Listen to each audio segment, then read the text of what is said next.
Un incendie particulièrement meurtrier. Il s'est produit tôt ce matin à Pantin, en Seine-Saint-Denis. Au moins 6 personnes ont péri lorsque le feu s'est déclaré dans un squat situé passage Roche.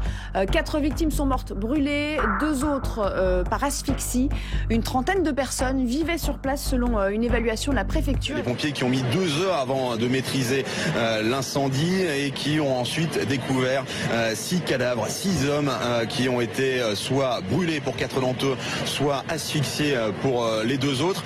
Il faisait partie d'une petite trentaine de migrants qui venaient d'Afrique du Nord. Il y avait 8 Égyptiens et le reste, une grosse vingtaine de Tunisiens qui étaient là depuis plusieurs semaines dans cet immeuble délabré. On parle de migrants tunisiens et de migrants égyptiens.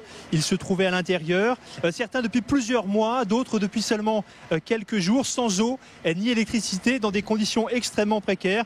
On parle de 26 occupants. Certains ont tenté de sauter par la fenêtre au moment de l'incendie.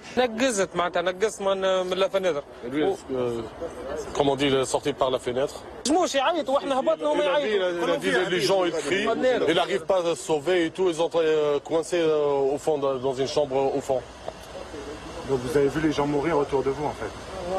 Voilà, oui exactement. Oui, il a vu ça. Voilà mon frère, je te jure, c'est cauchemar là. Je vais retourner au bled moi.